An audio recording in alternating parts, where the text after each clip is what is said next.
Radio Suara Teknika, media informasi dan edukasi lewat Radio Suara Teknika.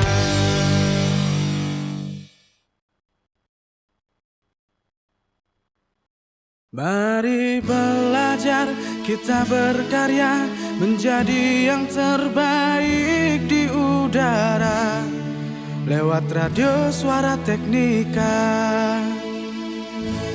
Satukan cita, wujudkan mimpi di SMK Negeri 3 Singaraja lewat Radio Suara Teknika.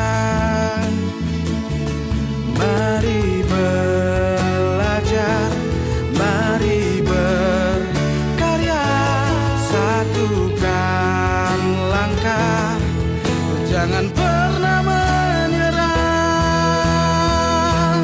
Mari belajar, kita berkarya menjadi yang terbaik di udara lewat Radio Suara Teknika. Satukan cita, wujudkan mimpi di SMK Negeri 3 Singaraja lewat Radio Suara Teknika. Mari belajar, kita berkarya menjadi yang terbaik di udara lewat Radio Suara Teknika. Satukan cita, wujudkan mimpi di SMK Negeri 3 Singaraja lewat Radio Suara Teknika. Lewat Radio Suara Teknika.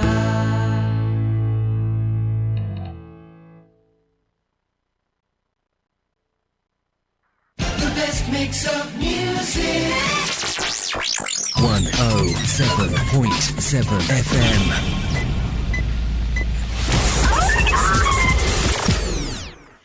Halo sahabat Teknika, selamat siang. Jadi hari ini bertemu lagi dengan saya Maha Putri, kali ini di program STEM Si Flash, masih seputar seri kegiatan TEVA Pengimbasan di SMK Negeri 3 Singaraja. Nah, ada yang spesial pada hari ini Selasa 19 November 2024 ya sahabat Teknika. Dari kemarin kita menyelenggarakan workshop pengembangan media pembelajaran masih dalam kegiatan TEVA Pengimbasan. Nah, pada hari kedua ini kita berkesempatan kegiatan tadi dihadiri oleh Bapak Kasih Kurikulum SMK Dinas Pendidikan dan Olahraga Provinsi Bali, Bapak Igede Agus Rai SSN MSN. Selamat siang Bapak. Selamat siang sahabat Teknika. Oke, nah mungkin Anda kemarin-kemarin sempat juga melihat beliau ya hadir di studio kita. Nah kita hari ini ada sedikit perbincangan yang spesial, mungkin nggak begitu lama sih, tapi tetap stay tune ya sahabat Teknika ya. Oke, Bapak sebelum kita ke arah yang lebih serius, tadi saya sempat kulik-kulik nih beliau perjalanan tadi pagi ke Singaraja. Sudah enak ya Pak sekarang enak, nyaman, dari lancar. Ya. Iya, kemudian masalah apa namanya? Saya sempat nanya nih, Bapak kan tadi sempat cerita nih di workshop, beliau adalah sarjana sesak nafas. Bapak ada-ada aja deh. Beliau ini seorang sarjana seni rupa, Pak. Seni rupa. Oke, kemudian magisternya juga seni rupa. Tapi kemudian menjadi kasih kurikulum. Nah, gimana ceritanya itu, Pak? Ya, sebenarnya sih saya pertama menempuh pendidikan tentunya sesuai dengan passion. Iya. Ternyata zaman dulu kita sudah tahu gitu, harus mengetahui passion saya apa sebenarnya. Iya, betul. Gitu ya. Nah, jadi karena saya merasa passion saya adalah seni, seni rupa, bukan seniman tapi ya seniman dalam positif ini ya. Nah, jadi passion saya seni ya, di mana ada sekolah seni ya saya akan kejar. Sehingga apa yang tadi Bu Puput sampaikan, sehingga saya menuntaskan program S1-nya adalah sarjana seni, sarjana seni. Tetapi cita-cita saya dulunya sebenarnya seniman, seni lukis, ya, melukis, peluk dan kis. Nah, jadi ya Ternyata setelah saya menempuh S1 kok saya apa namanya ke PNS gitu ya, jadi pegawai negeri sipil gitu lah. Jadi masuklah saya ke Kemendikbud dulu zaman itu ya, Kementerian Pendidikan dan Kebudayaan. Yeah. Di Jakarta saya tugas ya.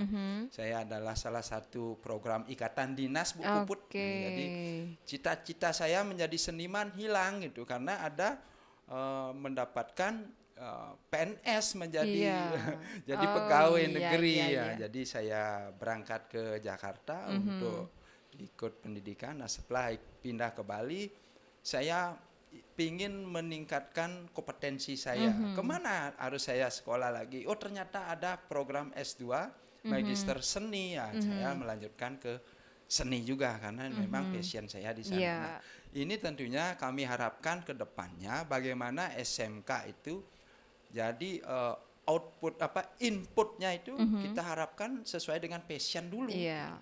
Jangan asal-asalan seperti contoh. Jadi sekarang berlomba-lomba peserta didik kita, tamatan SMP kita, ya cita-citanya ke luar negeri. Nah, dari mana dia. kita mulai? Ya masuk pariwisata.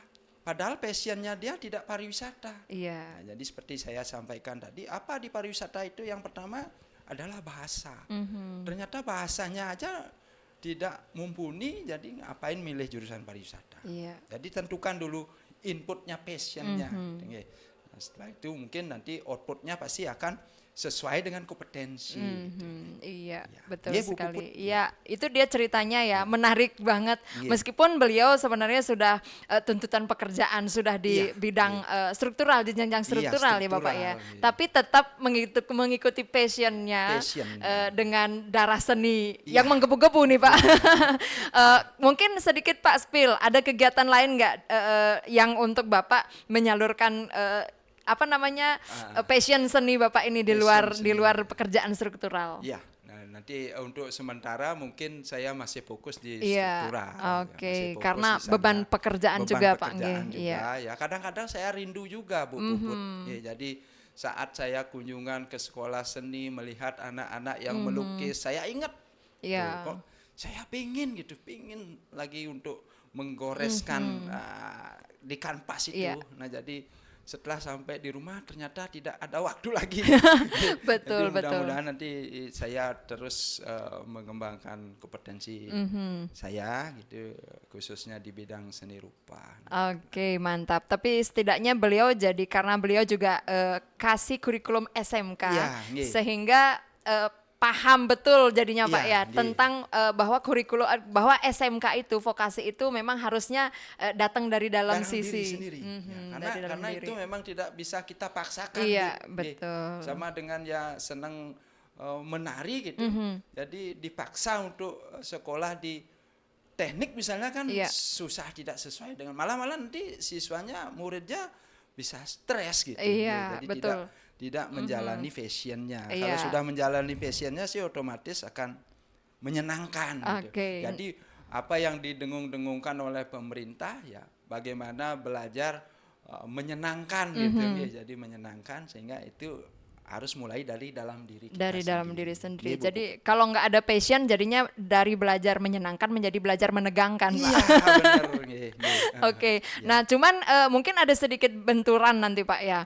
Kadang-kadang kan anak-anak kita itu yang SMP ini terutama kan SMP mereka baru menginjak usia remaja. Kadang mereka sendiri belum bisa membedakan yang mana passion mereka sesungguhnya dengan yang mana hanya sekedar hobi atau sekedar mereka merasa itu passionnya padahal cuman ikut tren. Nah, menurut Bapak gimana nih Pak? Nah ini ya agak susah. Nah jadi makanya di kurikulum Merdeka ini sekolah lagi diberikan tugas melalui asesmen diagnostik gitu.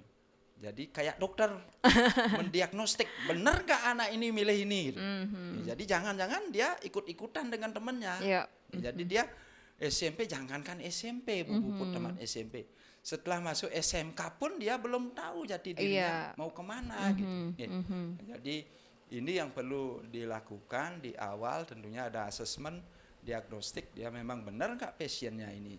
Sehingga dari memang benar dia passionnya itu baru kita bisa mengembangkan inovasinya dia. Gitu. Oke, jadi intinya anak-anak di rumah yang SMP mau ke SMK ini Ya, khususnya betul. mesti paham betul ya bisa Ya, membedakan mana membedakan. yang dia rasa ikut-ikutan teman kan betul. seperti itu. Iya, Iya. gitu. Nah, ini obrolan kita sebenarnya kita mau mengarahkan ke bahwa kejuruan itu Ya. memberikan peluang. Betul. Sekarang kan tren pariwisata sedang Betul, naik, Pak ya. ya. Jadi bahwa di kejuruan untuk di bidang teknik pun sebenarnya Betul. peluang Peluang. untuk bekerja keluar Betul. banyak kan Keluar seperti negeri, itu. ya. Iya. Bekerja di hotel pun bisa. Iya, sebenarnya. bekerja di hotel juga bisa, Bisa, betul. kan engineering kan Ya, diperlukan juga oleh betul hotel. sekali. Gitu. Jangan hanya terbentur pariwisata baru bisa Mhm. ke hotel gitu. Nah, orang teknik pun bisa. Ya. Komputer jaringan juga bisa ke Iya, hotel. iya, betul Bisa ke sekali. hotel semua. Nah, ini mungkin yang ingin disasar juga oleh pemerintah Ya. melalui program TEFA Pengimbasan. ya. Jadi TEFA itu salah satu model pembelajaran Ya. yang mengadopsi bagaimana pembelajaran biar sesuai dengan standar yang dilakukan di Betul. industri, kan seperti itu, Pak ya. Nah, untuk saat ini kita sudah melakukan berbagai kegiatan dengan Betul. SMK Jejaring untuk mengimbaskan program-program TEFA ini karena kebetulan SMK Negeri 3 Singaraja itu mau mendapatkan bantuan untuk pengembangan TEFA. Nah, kalau di sini kan dia untuk konsentrasi keahlian teknik kendaraan ringan, otomotif dan juga teknik sepeda motor. Nah, menurut Bapak sendiri selaku kasih kurikulum SMK, Pak, apakah ini sejalan dengan kurikulum Merdeka? Sebenarnya kan TEFA itu sudah ada dari Sudah sebelum ada kurikulum dari dulu. Merdeka.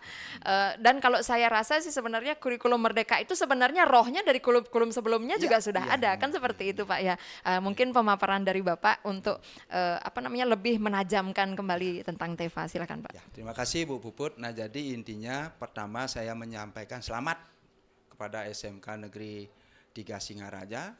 Nah, jadi untuk memperoleh bantuan bumper dari pemerintah berkenaan dengan TEPA pengimbasan ini sangat susah, Bu. Iya. Karena berjuang seluruh Indonesia.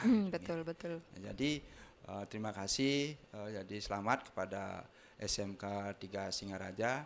Tentunya berkat perjuangan Ibu Kepala Sekolah ini, jadi bisa meraih program pemerintah ini berkenaan dengan TEPA pengimbasan. Jadi apa yang disampaikan Bu Puput tadi memang benar, ya TEPA ini memang pembelajaran yang sudah dilakukan sebenarnya dari awal SMK gitu ya. Jadi bagaimana pembelajaran TEPA ini sesuai dengan kebutuhan industri. Jadi TEPA ini adalah merupakan sebuah proses pembelajaran. Jadi bagaimana memindahkan industri itu ke sekolah. Jadi proses pembelajarannya, proses penerimaan tamunya, servisnya. Nah, ini seperti di industri. Ini berkenaan dengan TKR, teknik kendaraan ringan, dan TSM, teknik sepeda motor. Nah, jadi itu semua harus sesuai dengan yang ada di industri. Nah, jadi TEPA pengimbasan di SMK Negeri 3 Singaraja ini tentunya nanti bagaimana TEPA yang ada di 3 Singaraja ini bisa diimbaskan kepada SMK Jejaringnya. jejaringnya. Ada tiga jejaring. Jadi SMK Negeri 1 Ambalapura, SMK Negeri 1 Abang, dan SMK Negeri 3 Bangli. Nah, ini jadi TEPA yang ada di SMK Negeri 3 Singaraja ini bisa ditularkan, ya, jadi ditularkan. Nah, jadi kesempatan inilah sebenarnya yang perlu kita lakukan, bukan di 3 SMK itu. Nah, SMK yang lainnya juga kita imbaskan gitu. Bagaimana pembelajaran berbasis TEPA ini, ya rohnya memang itu, pembelajaran real yang ada di industri. Nah, jadi apa yang perlu kita kembangkan tentunya SDM-nya dulu. SDM-nya seperti tadi saya sampaikan bagaimana pembelajaran di kurikulum Merdeka semua berpusat kepada peserta didik. Nah, jadi bagaimana untuk memfasilitasi peserta didik biar pembelajaran sesuai dengan kebutuhan industri, karena dia nanti akan menemukan saat dia bekerja, oh saya sudah pernah di sekolah diajarkan seperti di industri. Nah, inilah pembelajaran TEPA ini memindahkan industri ke sekolah. Oke, ya. Ya, itu mungkin gini Pak. Nah, kalau misalnya untuk Teva ini, karena kita Teva itu kan salah satu dari 8+I program Link Iya, and Match-nya itu Pak ya, 8+I, ya. dengan industri. Nah, kadang-kadang kan kita ada hambatan nih selama bersentuhan dengan industri untuk menjalin kerjasama dan sebagainya. Nah, mungkin Bapak bisa memberikan semacam masukan mungkin untuk memudahkan jalan kita masuk ke industri supaya kadang-kadang ada anak-anak kita tuh yang malah jadi dalam tanda kutip beban kan ya Pak ya untuk industri. Nah, mungkin apa yang bisa kita lakukan pesannya ini khususnya untuk untuk anak-anak kami dan juga tentunya dari sisi orang tua dan masyarakat ini Pak, karena tentunya kan dalam hal pendidikan menurut kurikulum Merdeka juga kita tidak bisa sendirian sekolah dalam hal ini. Mungkin dari Bapak silahkan Pak. Sebenarnya kalau di dunia pendidikan itu ya kita tidak bisa lepas dari pusat pendidikan. Jadi ada sekolah, ada masyarakat, ada orang tua atau wali. Nah ini tiga unsur ini harus saling berkolaborasi. Jadi bagaimana di dunia pendidikan, apalagi di kurikulum Merdeka, bagaimana juga di dalam proses pembelajaran itu harus melibatkan orang tua atau wali murid. Jadi sebagai pendamping di dalam sumber belajar di sekolah juga. Nah jadi bagaimana orang tua siswa harus mengetahui juga proses pembelajaran yang ada di SMK.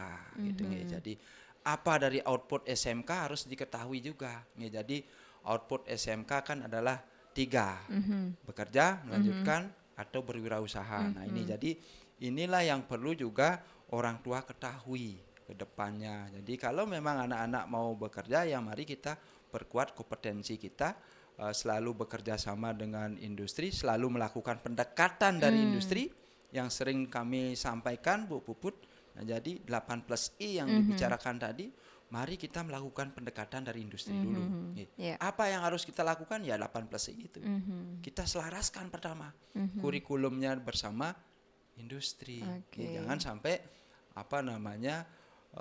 kita rubah persepsi lama kita. Jadi bagaimana persepsi lama itu? Industri tinggal menerima tamaran kita. Ya, jadi industri kita letakkan di hilir, menerima lulusan kita aja gitu. Betul. Ngapain kita industri kita tempatkan di hulu bersama-sama, sehingga hilirnya kita nikmati bersama-sama. Dari kurikulumnya, dari pembelajarannya, terus bagaimana guru-guru kita juga harus magangkan ke industri. Jadi mengetahui tentang industri. Nah kalau sudah kita selalu dekat dengan industri, pasti industri akan menyambut baik. Jadi banyak anak-anak kita yang belum tamat pun, belum dapat ijazah pun sudah dipesan oleh industri. Jangan kemana-mana, beri saya ini Bu, Bapak kepala sekolah gitu. Anak ini karena sudah diketahui oleh industri.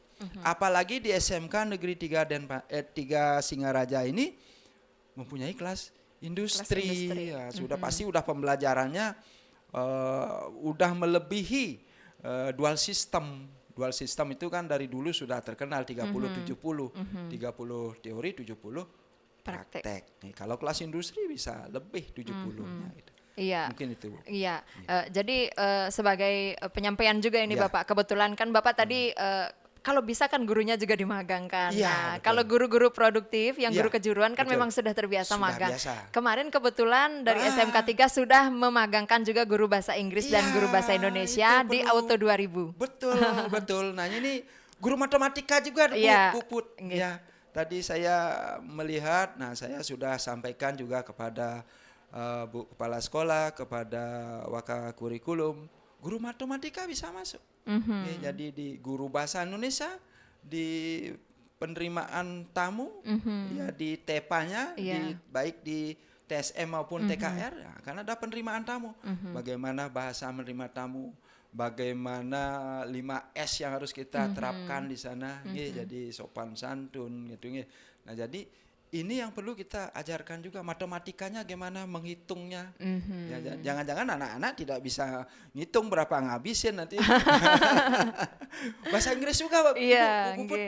Jadi Sekarang kebanyakan alat-alat onderdil dari TKR maupun TSM itu kebanyakan bahasa Inggris. Iya, betul. Jadi anak-anak harus mengetahui gitu. Salah satu contoh seperti bell joint gitu kan di kendaraan kan ada itu dicari secara artinya ya memang tidak ada gitu. Jadi nah inilah yang guru-guru bahasa Inggris harus diterapkan kepada guru-guru. Nah ini jadi guru-guru umum perlu juga dimagangkan.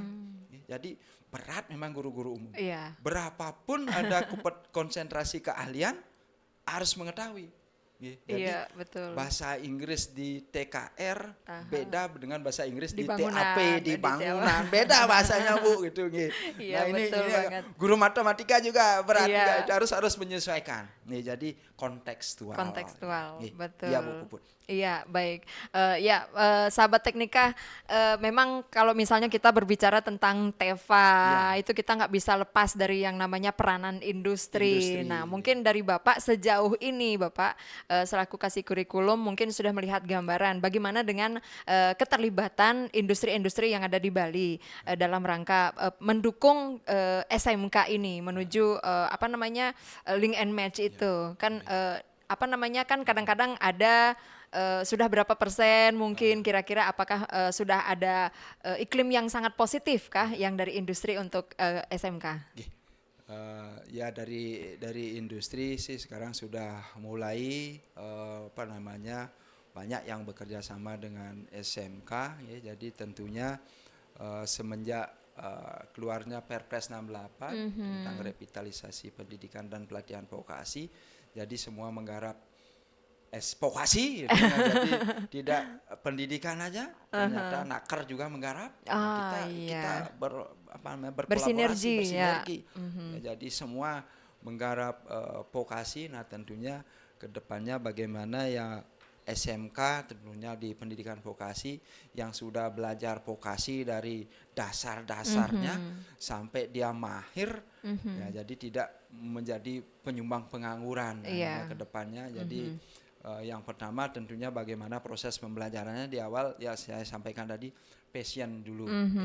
Kalau memang dia sudah minatnya di vokasi ya tentunya nanti pasti akan kompeten ya. Oke, ya baik Bapak. Untuk pembicaraan terakhir ini Pak.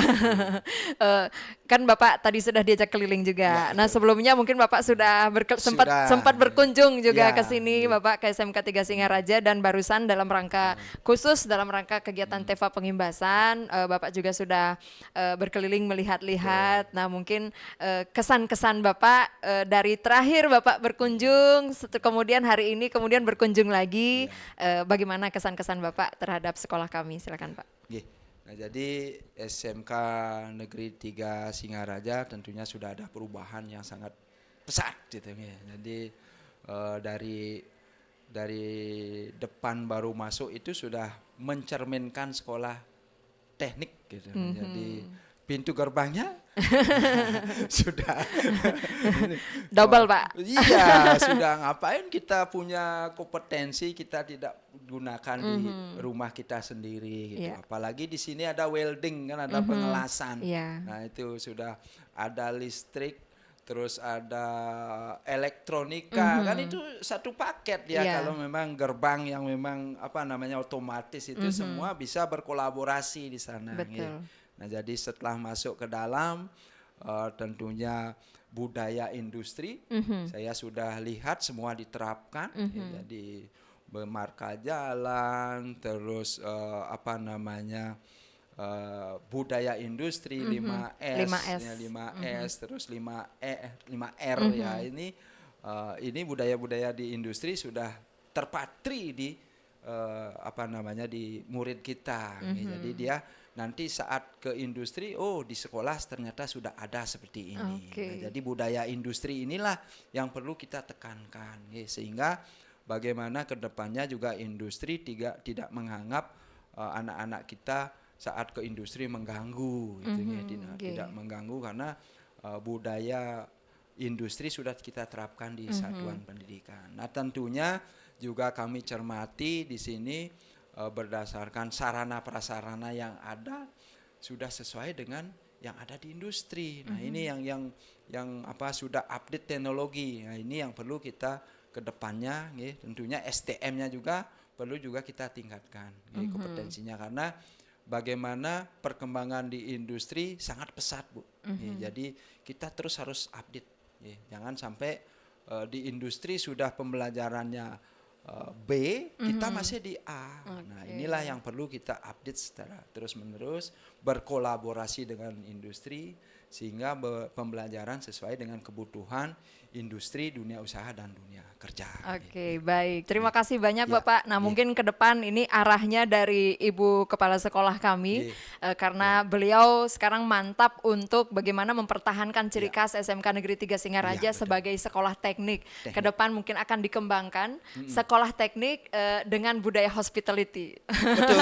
Jadi biar bisa gampang masuk ke dunia pariwisata juga, Bapak ya. Tentunya di penerimaan tamu kan ada apa namanya pronopis kan itu di hotel juga ada. Jadi apa namanya engineering itu. Oke, baik. Bapak terima kasih banyak Bu Puput atas waktunya sehingga kita bisa melangsungkan program STEMC Flash untuk hari ini dengan kehadiran beliau di studio kita, Studio Suara Teknika 107,7 FM. Mudah-mudahan kita bisa bertemu lagi Bapak di lain kesempatan tentunya dengan topik yang tidak kalah hangat. Baik sahabat Teknika, demikian obrolan kita dengan Bapak IGD Agus Rai, SSNMSN. Beliau adalah kasih kurikulum SMK Disdikpora Provinsi Bali. Tetap stay tune di 107,7 FM karena masih banyak program-program menarik lainnya yang akan menemani seharian Anda yang sedang beraktivitas tentunya pada hari ini. Sampai jumpa di program yang lain. Terima kasih sahabat Teknika.